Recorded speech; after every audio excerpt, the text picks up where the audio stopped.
Really interesting discussion. I really value these discussions with you. We started off talking about how do we both feel about the Starmer situation Hmm. broadly. We then had a discussion about what we thought was driving it. Um, and now I think it's important. One of the themes that came out of this was you're passionate about accountability. And it's certainly something that's important to me. But I think there's something about trying to understand um, and clarify what it is to be British. And I think that's uniquely difficult because it's a bit like your hair growing, you don't really notice. So Hmm. let's have a go at doing that. Um, I'm really and looking let's then, forward to this conversation because this is a conversation I've not had before verbally with somebody. I've yeah, had this conversation many times in my head. So I'm hoping to yeah, learn from this and be able to express myself better next time I have this conversation. yeah. And I think that's the great thing about these calls because it forces a certain amount of discipline, Hmm. and it forces you to get your thoughts together. And actually, I think what's interesting, probably you and I come from very different sort of backgrounds. I'm a sort of pretty unusual sort of public school boy, so I came up through that sort of British route, and you came. What was your schooling like? Was it public school or local My, school or my school, you wouldn't believe my schooling. I went to a failing state comprehensive school right? where one of my teachers was stabbed 42 times in the chest.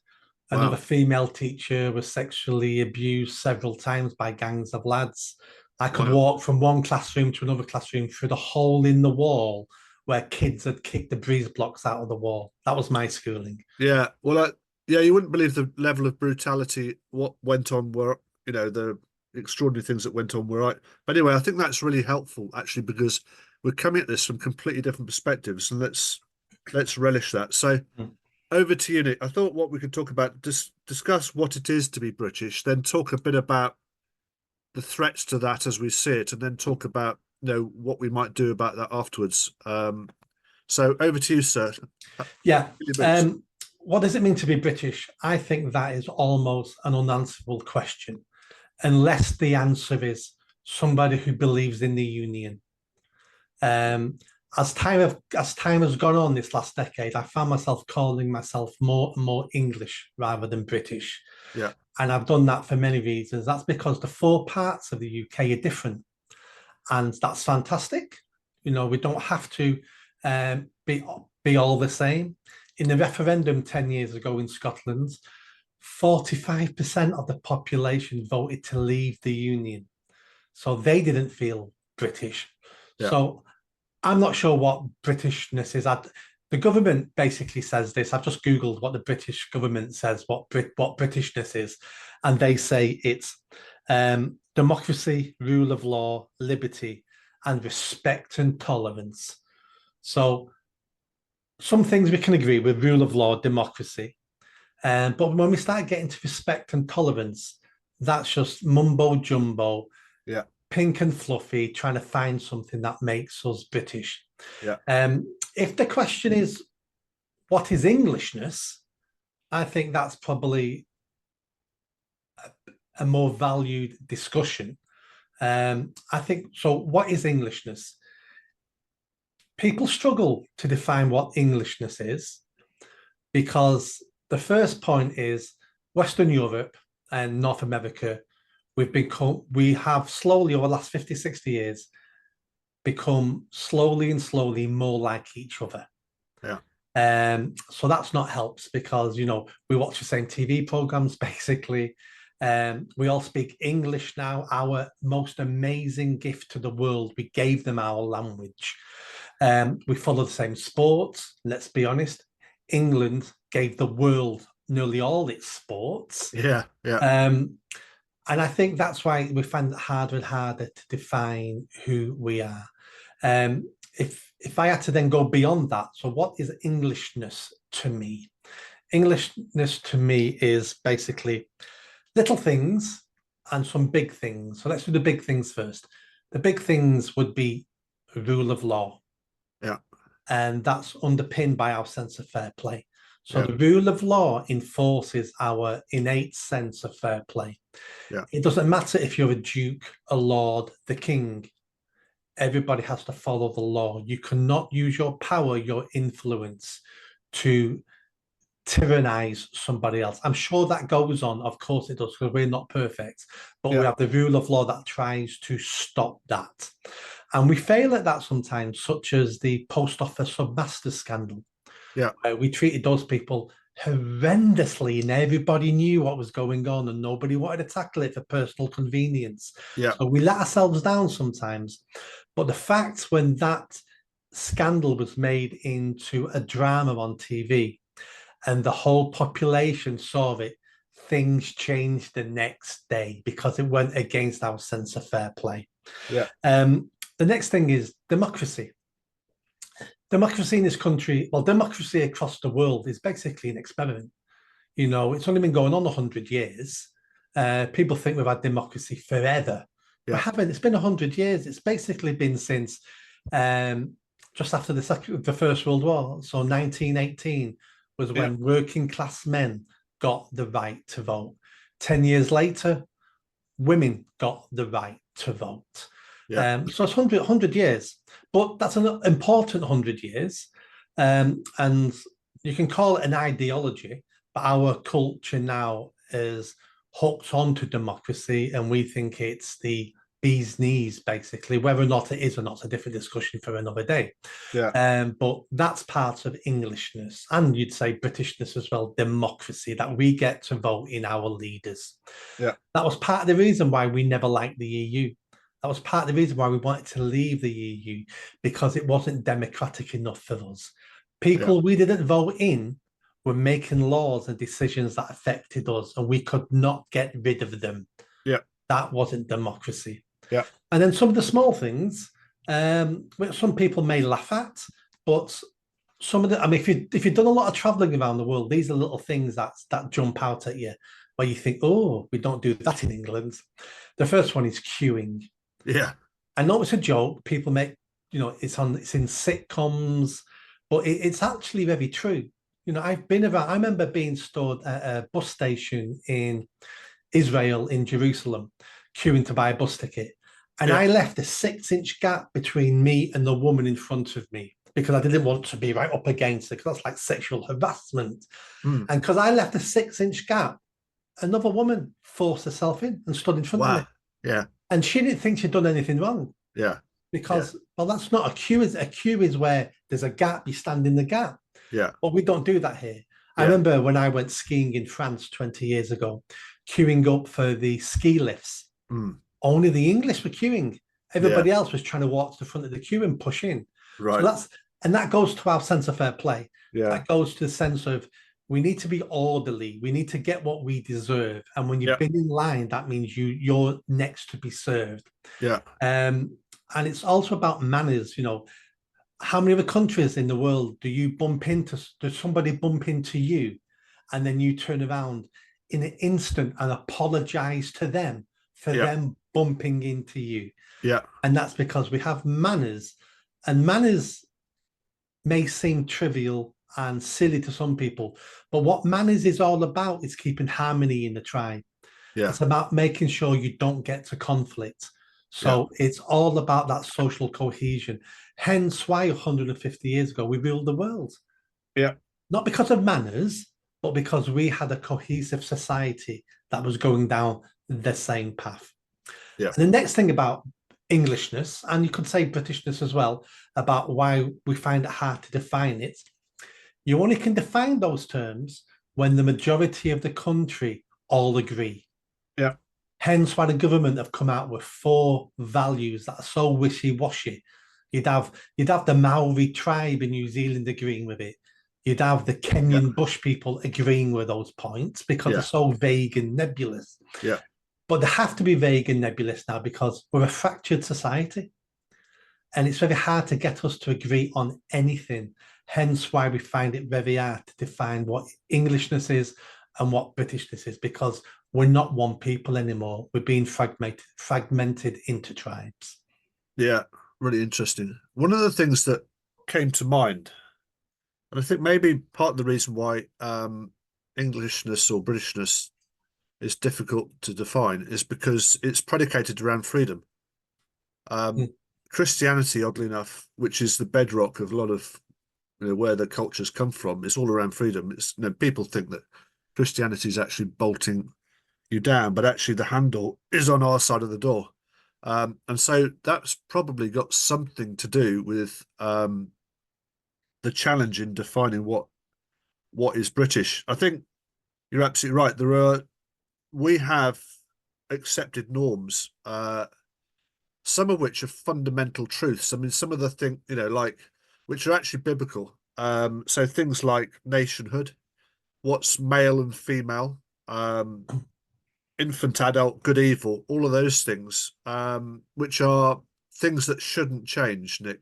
That they're basically the bedrock. So the progressives, oddly enough, of course, attacking that because even the word progressive is misleading. It's misleading because it's not progressive. It's definitely moving us backwards because you can see the outcomes of what's Yeah. going on.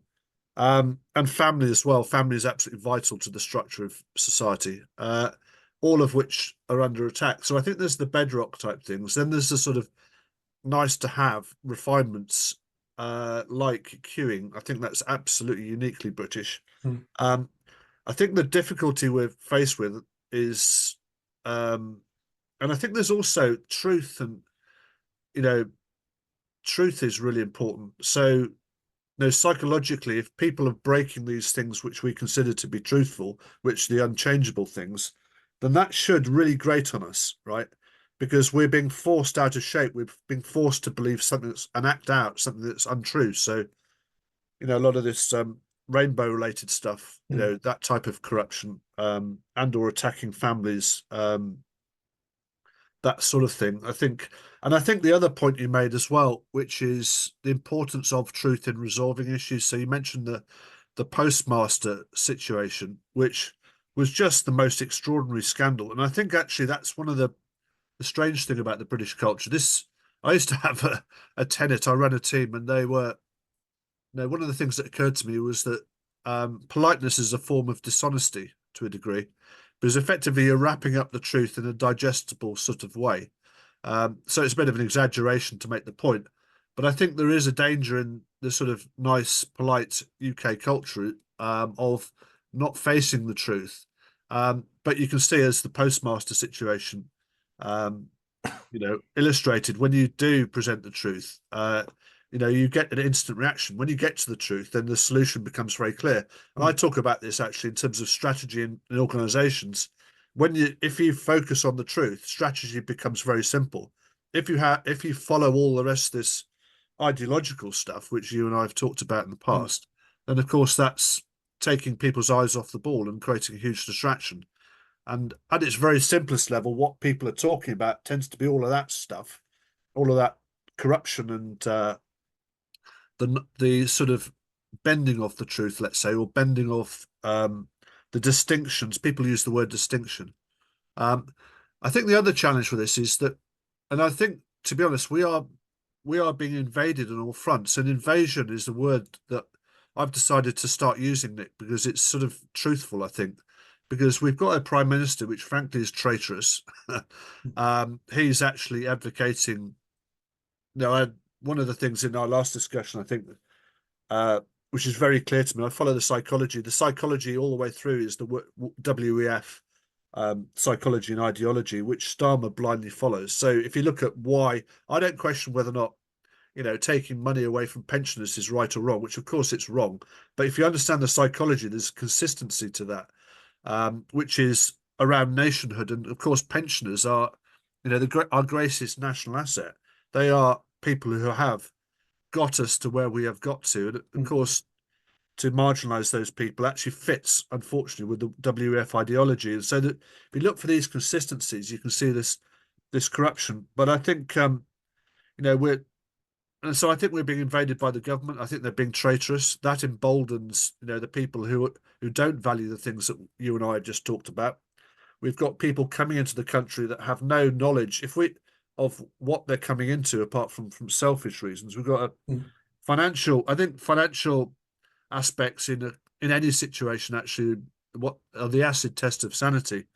There are 1.6 million immigrants in the UK, who are living on benefits, and only 5% of them are economically productive, which Mm. there's a, clearly that's practically not sustainable. So, I think, um, and fundamentally one of the distinctions and truths is around nationhood, valuing nationhood.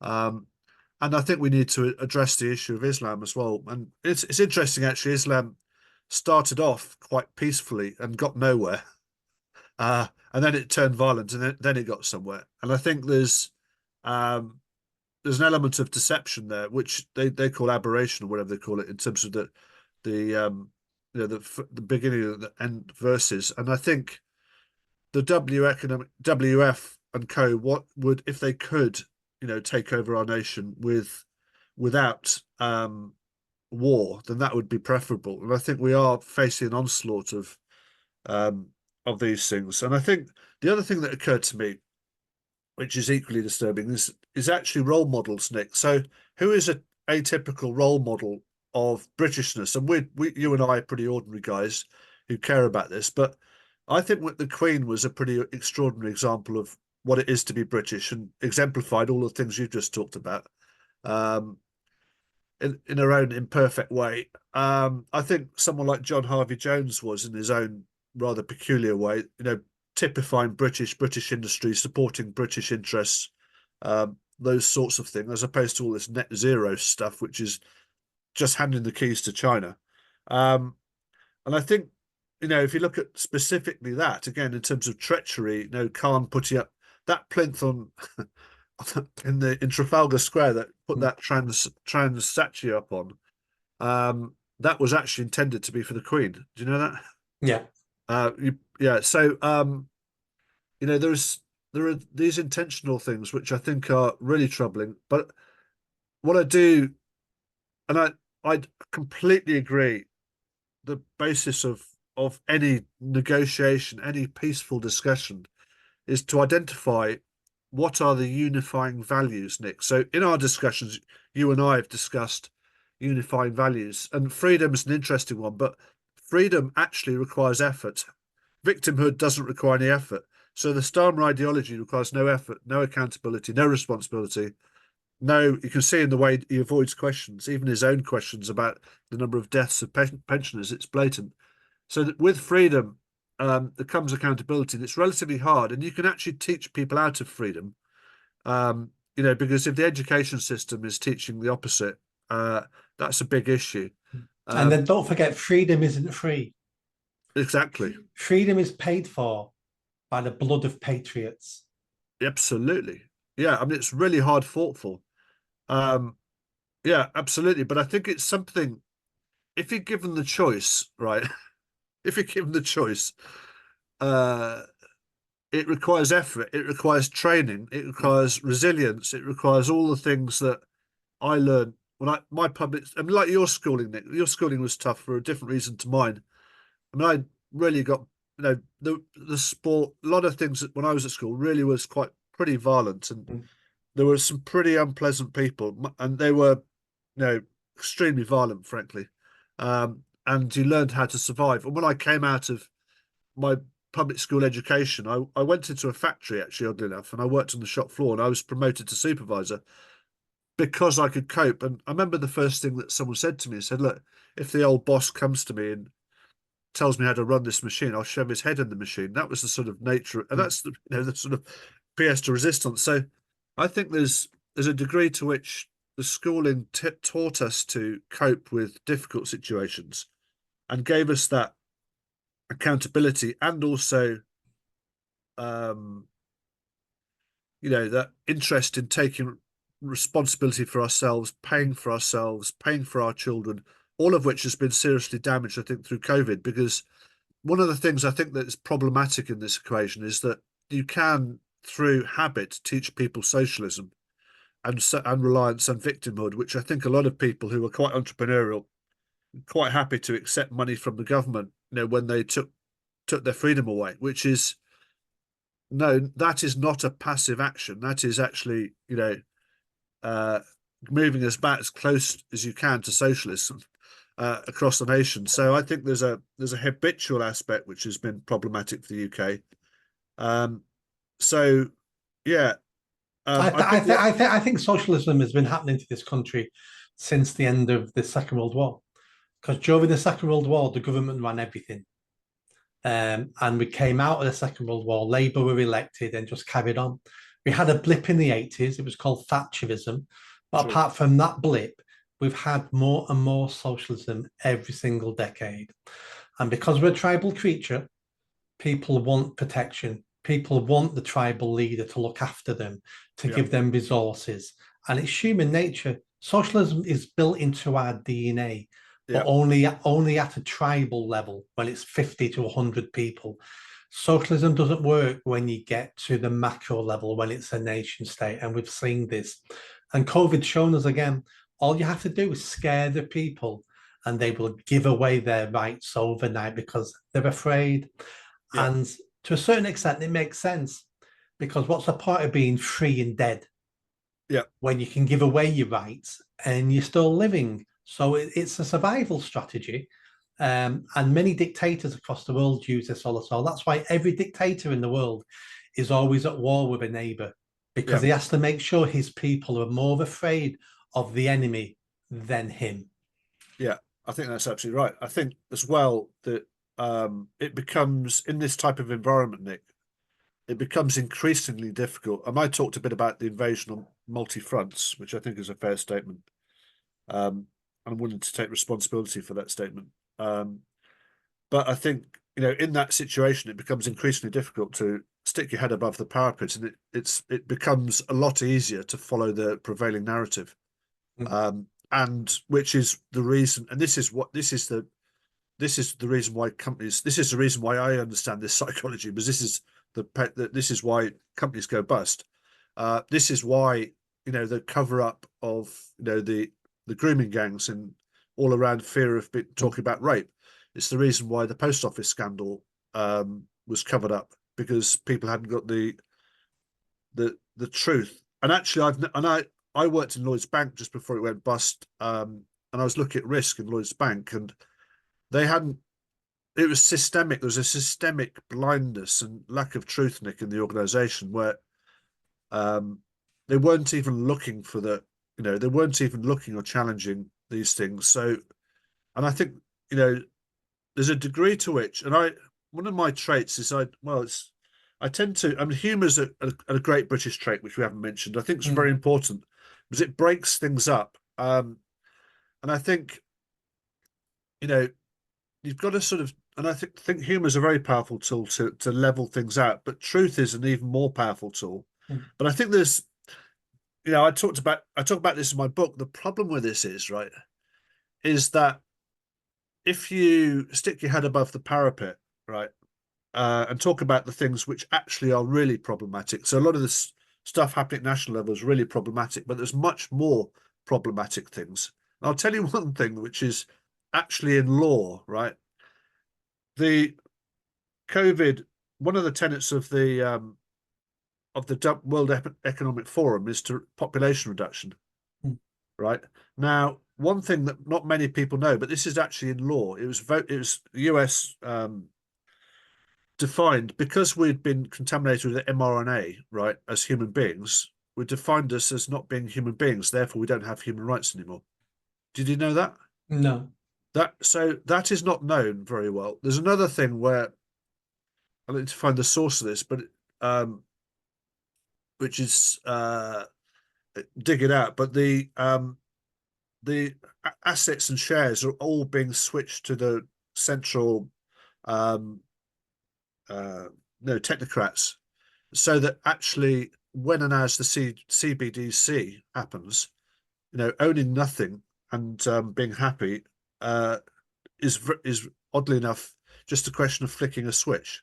So we're talking about this stuff, but actually, what the point I'm making, right, regardless if you agree with those two Mm. things, right, doesn't particularly matter. In the background, the way they maintain this psychosis is to talk about escalating worse things, which become even more difficult to face, even though they may be true. And people then naturally can't digest that. They put it in a box. Well, Tom's this, or Nick's that, and that's the reason why. That's the reason why Hitler, managed to exterminate the Jews, because it sort of got to the point whereby people, were not willing to accept the mantle of freedom and accountability and the things we're talking about. And they moved into this socialist mindset. We just need to go with this and see what happens. Which, to a degree, I'd fit in a friendly way. I'd challenge your thinking on this, my friend, because you rightly sort of, well, your view was last time we spoke was, no, the Labour government will have their way and it'll crash and we'll have to pick up the pieces type mentality or psychology. There's a bit of a challenge to that, is that governments, if we let that happen, governments never willingly give up things they've already enshrined in law. So if we want to reverse, we let this thing take its course, it becomes very difficult, because you actually have to revolt against these things to actually reverse, to get a government to give it back to you around free speech, let's say, or some You other bit do, of but legislation. when you've built it, when you've built your ideology, your government, your ideas, your philosophy, when you've built it on sand, it may look tremendous, but it won't last because you built it on sand. Yeah, Who would have thought, if you was a Jew in 1939, you thought Hitler was unbeatable. We thought Hitler was unbeatable. yeah, Eastern Europeans, when the Iron Curtain fell, thought this is going to last forever. yeah, It fell without a shot being fired. yeah, So when you build it all on sand, things can come tumbling down very quickly. yeah, Hence why I'm not too worried about the state of affairs in the UK at the moment. We will get through this because we've got through worse situations. yeah. A couple of other points I just want to comment on. That's quite a biblical statement, by the way. Yeah. Building on sand. I'm sure it is. When you mentioned then WEF and human rights and everything, they're portraying everything's going to get worse and what less humans. This is basically a continuation of most religions. You've got to join our religion because on Judgment Day, you're going to hell if you don't. That's why poor people are always more attracted to religions, because it gives them comfort, because their lives are awful and they know what's coming may be better once they've died. So this is a psychology of religion, psychology of socialism. That's why we're always trying to build the utopia.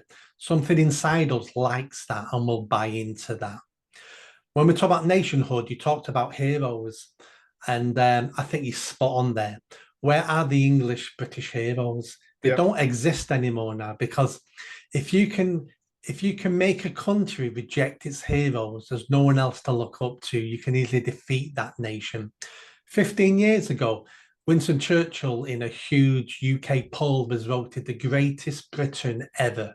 yeah, Today, something like 50% of the population today thinks he's a racist and was almost as bad as Hitler. yeah, In 15 years, that's the fall of our greatest hero ever. yeah, When we look at other heroes we used to have, some of our explorers, people from the Empire, they're all being denigrated now. And that's because a nation without heroes is easily defeated. And that's why that's being done. So we've got to be really careful about that. We need to raise up our heroes. yeah, No heroes are flawless. The humans, they will have flaws, but it's not about their flaws. It's about the amazing things they did for this country. yeah, That's why we celebrate them. yeah. I think this interesting. Yeah, and I think when I look at the psychology of this, I think the difference between building on sand is actually, I think that one of the things has been realized. In fact, even bloody Klaus Schwab book, The Great Reset, they openly talk about how it was a test to manipulate people. And there's a lot of things that have happened as a consequence of that, which, and actually they're all indemnified, legally indemnified against anything that they do. So if everybody dies of the COVID vaccine, they have no legal indemnity whatsoever. So I think the it's vitally important that we recognize how we have been manipulated over the last sort of COVID period. And I'm not saying I've got it, but I've looked at some of the elements of that. and a bit like the post office scandal, to make sure it doesn't happen again. Um, because what concerns me, Nick, is that we are quite easy to manipulate. And as human beings, we specific examples are both Trump and Boris Johnson, like them or like them not, initially went along with the COVID. They both pushed back and said COVID was a load of rubbish. And in fact, a lot of what Trump said around ivermectin and the rest of it actually was the right solution. Mm. And in fact, if you look at the psychology of what was driving the COVID mRNA vaccine, the only way they could get away with that was to basically poo-poo everything else. So there was only one solution. Therefore, they could impose emergency legislation. So, and Boris Johnson was the same, but they both got carried along. Net zero is another bit of lunacy, which there was a vote in Parliament recently or a little while ago that around net zero, and only 3 MPs out of 400, 375, whatever they are, voted against it. Now, and I look at the psychology, I think, and you look at the utter madness that's coming out of, Lammy's mouth describing climate change more dangerous than terrorism, and it's just so absurd. So this sort of psychology, you talked about why do people believe things, and I think there's a danger that people will believe anything. And that's always been the case, and that will always be the case. We're not going to change. We're not going to change human psychology. I know, but I think what has changed. I think what has changed is are the tools that are available. So, for example, you and I are talking on this medium, right? This medium goes out and it's get fed through a whole raft of algorithms, and either be presented to the world or not, for whatever reason. And so I think there are tools and techniques, and you look at who Pavel from Telegram who got locked up, and Musk is, because liars fundamentally, if what we're saying is liars are in charge, let's say exaggerated to make the point, then they will do everything they possibly can to protect their lies, and that means silencing people. So Musk is severely, I mean, Twitter is probably the only bastion of some sort of, I wouldn't say truth, but truth is a journey, I think, rather than a destination. It's a means to challenge your own thinking. And I find it, you do find conflicting views on Twitter. I mean, not Twitter, X. Yeah. Twitter is basically Twitter's free speech. Yeah. It's full of lies, misinformation, rubbish, conspiracy theories, and the truth. Yeah, it's down to us to take personal responsibility and work out what is what. Yeah. Once we start saying, right, we don't want misinformation, we don't want lies, we don't want propaganda. Well, who decides what's propaganda, what's lies, what's misinformation? Yeah. And they will include some of the truth in that. So you have to have it all, or you have none of it. And I would rather have it all, and I will work out what the truth is. Totally. But I think that's not necessary. If you look at the legislation that the EU Commission are pushing forwards, Ursula, which I think she's about as corrupt as anybody I've ever come across. She is effectively saying you can do what the hell you like, tech platforms, as long as you do this, that, and the other, which is effectively actually eliminating that variety of views, be it right or wrong. And actually that in its own right is it's the means of maintaining, it's a license for atrocity, right? That is the way atrocities take place, by controlling the dialogue and silencing the truth tellers. And there's plenty of precedents for that. So I think I would, I observed that some of these tools, in going back to, I mean, I do believe totally what you're saying. The normal course of events is very clear to me that people like Hitler came to power, they're built on sand, and they're going to get destroyed somehow. And I think that's basic battle between good and evil. You use the word, your building on sand is a very biblical statement. But I think there are tools and techniques now to do what Hitler did, and a whole lot more rigorous, more inflammatory type of way to ramp up the dialogue. There is, but on the flip side of that, there's also a lot more tools for people to fight back against that. Yeah, true. Yeah, true. So no, I think this has been really interesting. So, in a nutshell, Nick, I mean, do you agree with my point that it's difficult? Part of the reason why it's difficult to pin down what is British is because there's a large element of freedom. And I think as well rebelliousness, because you and I in our own way are relatively rebellious, aren't we? Yeah, We're not conformist, are we? And I think that's a British trait. Um, it's that, the mad dog English, you know, yeah. um, you go to the back end of Africa and there's some really outrageously dangerous place. You always find a Brit. It's Mm, like, what are you doing here? yeah. Just like Um, that saying, only mad dogs and Englishmen go out in the midday sun. yeah. So I think there's an element of rebelliousness as well. So I think there's in that freedom and rebelliousness, which comes with, of course, freedom is gives a license to rebel. Um, do you think that's part of the reason why it's difficult to define what British is? No, I think Okay. I think it's down to the fact that we now attack the nation. Unless you believe in a nation, unless you believe in England, how can you be English? If you don't believe in Britain, how can you be British? So I think that's destroyed the essence of it. I go back to my first point. I think it's also the fact that all Western countries now are all coming together and there's hardly any differences between them. So that's blurred the lines. But I think you're right. One of your first points you made, it's down to the invasion of this country, Yeah. politically, culturally, physically, and politically. Yeah. That now has destroyed any sense of belonging. Because how can you have a world power, a world government, no borders, if you still allow people to identify to a piece of land? That has to stop. Otherwise, we can't have a world socialist utopia. And I Yeah. think that's the crux of it for me. Yeah. And I think, well, I totally agree with your first point about nationhood and protecting nationhood. But the question I was, the thing I was, the point I was trying to make was if you're protecting Britishness or Englishness, whatever it is. Um, by the way, well, anyway, we won't talk about that. Then I think it's just a question of trying to put in a bottle what Britishness is. That was the point I was making. I Yeah. was saying if you're trying to bottle Britishness, whatever that is, right? Whatever the traits are, whatever the tenets are, there's some truths and other things we've talked about. Um, then if it's difficult to define because it's based around our basic freedom, right? So you and I are British. We are British because we're relatively free, right? That then becomes inherent trait, which is quite unique. And with freedom, you do need to create a certain framework to allow, the rules of the game to allow freedom, right? Part of which is politeness, part of which is queuing, part of which is, you know, all the basic tenets of what's true and what's not true, what's good, what's wrong.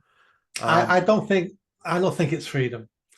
I think for me, so let's say Starmer turns into Stalin. He's halfway there, but let's say he goes yeah, full Stalin, yeah, and suddenly we're not free. yeah, We're still English. yeah.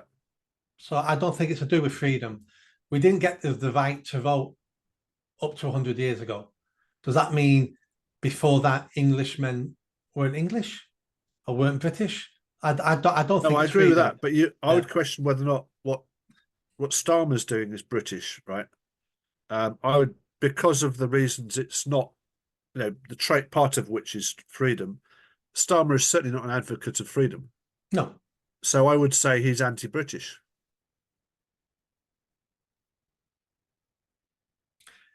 I think freedom comes into what we believe. Maybe one of the minor points of being English and British in the values.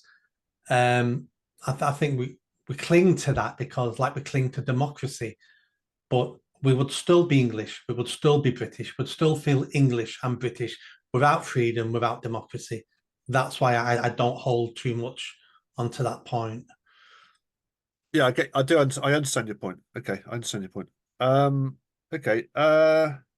So in terms of sort of what what we do, we talked a bit about the post office scandal and truth Mm. to try and unwind this stuff. I mean, I personally realised that I wasn't using the word invasion, Mm. and I think we do need to get to that degree of truthfulness in order to address the issue.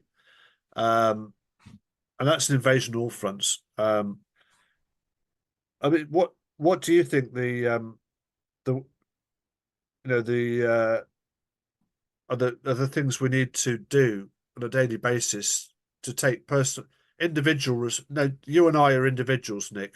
Yeah. We face various challenges in our day. How do we conduct ourselves to we're not we're not fueling this problem and we're Yeah. actually being part of a solution. Good question. Coincidentally, I've almost finished my fourth book, should be out next month. Right. And I'm just working on the last chapter. And the last chapter is about that question. And the title of the book is called England, My England. So so the last chapter is all about what can you do as an individual to save this great country because it's dying.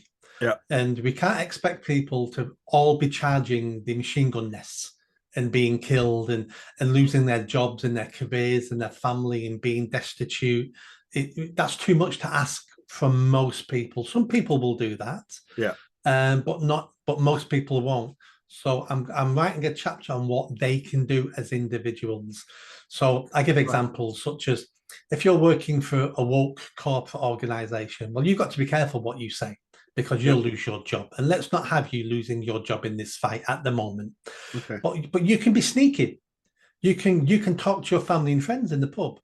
And when one of them is saying, oh, trans women are women, well, you say trans women are men who pretend to be women, and leave it at that.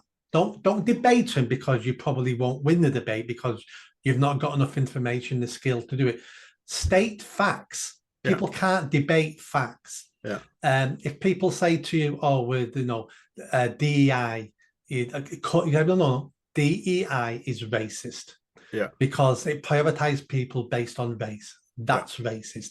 Yeah. So there's things you can say, and if you can convert to your friends, to your family, and they not convert, you give them courage for them to speak out. I don't want to convert anybody because I tell you now, the vast majority of people agree with us. They just haven't got the courage and the bravery to talk about it. So they're being sheep and they're going along with it. But if we can encourage them to be slightly braver, and they just add a millimeter to the fight, and you add up those 40 million people, that's a tsunami of support that can change things. Yeah. And I'm saying to people, doing nothing is not an option. You've got to work out in your life, in the way you move in the world, within your resources, what can you do to contribute to the fight and to common sense? And you work out what it is and you do it, because doing nothing isn't an option anymore. Yeah. No, I think that's great. I think I'm a great believer. Social media, I think it's an important tool, but I think the rubber hits the ground in the face-to-face interactions we have on a daily basis, Nick. And I think it's very important not to assume we're going to change the world on Twitter, because it comes down to actually physically things changing, and a large part of what you're talking about, encouraging people to step over the edge, face to face, which certainly is something I do quite provocatively in my own dialogue at my own cost quite often. I think the other thing is as well that there's an element of unwinding the lies. So, Tommy Robinson is the most ridiculously slandered. And we talked about, I think when you mentioned who's a national hero, I think there's an element of him, right, in terms of his bravery. There's an element of him being a sort of true Brit to a degree. And actually what's interesting is when, particularly the police are actually policing anti-Tommy Robinson stuff to watch what the police are looking at. But what's interesting is the police are becoming aware actually that he's not a racist. He's a genuinely relatively decent bloke with an interesting history. And once that awareness takes over, and once you become aware of the fear that's associated with being honest and overstepping the mark and avoiding the fear of being accused falsely of being racist or using the inflammatory dialogue, then I think we're going to start making progress. But I think a lot of the incentives currently, if you take the army, if you take John Lewis, if you take the Bank of England, it's a lot of the challenge is that and I think this is part of the problem with Starmer. He will tend to reignite this thing. So whilst the Sue Gray report, kiboshed a lot of some stuff, I think the fact Starmer's back in control is a bit concerning in terms of reigniting some of these fires that should have been put out. So, but I do think, I look forward to him reigniting these fires, yeah, because once you start a fire, you can't control it. yeah, And he's going to burn himself. He's already doing it with the free gifts he's accepting and stuff for his wife and people yes, buying him clothes. That is the biggest mistake he's made up to now, because that's a judgment on his morality. yeah, I agree. Other stuff he's done, you could actually say he was misinformed. It's his ideology. He's looking for the greater good. And even though I disagree with those things, but you could make a point to a certain extent. His latest things is all about his morality. And when you were talking about heroes, most heroes are not classed as heroes until long after they're dead. Yeah, true. And I think Tommy Robinson will be seen in much better light 50 years from now. Yeah, yeah, interesting. Yeah, I think the last point I'd make, which is a bit of a spiritual point, is the devil has no shame, right? Mm. So this stuff that you've just described gets exposed, and it also, if you give the devil an inch, you take a mile, and actually it then accelerates. And so your logic is true in so much that it will be exposed, it will be accelerated, and there will come a point whereby people say, those people who are sitting on the fence will say no, enough is enough. And I think we are, well, even in the short term of Starmer's 50 days or 70 days, whatever it is. 70 days now. Let me give you an example of how much trouble he's in, which I didn't realize till 2 days ago. 2 days ago, I found myself liking and reposting tweets from people like, I forget the names now, far left lunatics, I would normally class them. So the Asian woman who's a communist, who was on TV going, I'm literally a communist. And Sakara, something like that, she's called. Yeah. She's putting tweets out that I'm going, about Starmer, and I'm going, I agree with everything she's just said. Yeah, some crazy Islamist MP. She puts, and I'm retweeting her, going, I agree with everything she's putting out today. Yeah. That's how crazy this is getting, and that's how I know Starmer can't last very long, because he's uniting everybody against him. And someone like me is agreeing with the far left lunatics over his morality, then he's in big trouble.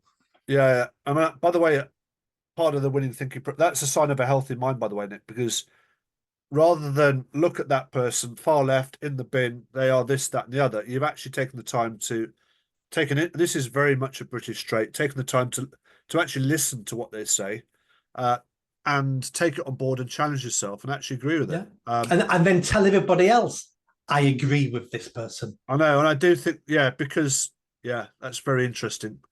Yeah, and I think that's probably a good point to end on, which is let's not, let's set the example of not labeling people. I think left and right labels are disastrous. I'd really try very hard to avoid labeling people because it fuels the fire. And what we do need to get to is to listen to what people are saying, value difference, acknowledge difference, park it, learn if there is something to learn, but with a view of developing relationships and maintaining relationships, because the alternative, if you're labeling up front, is conflict. So, and that is a deeply British thing, deeply British, I think, is that grace, to take an interest in what someone's saying, and giving them the love to speak, is so we can, really good. That's a really good point to finish on, Nick. So good job. Good to see you, my friend. Let's stoke the fire with something else in the not too distant future. Excellent. I enjoyed that. Cheers. Cheers, Nick. Bye. Did you enjoy that video? I think you did. Come on now, hit that bell, subscribe, comment, Let's build this channel. I need more followers. I need more subscribers. Be part of the journey. See you soon.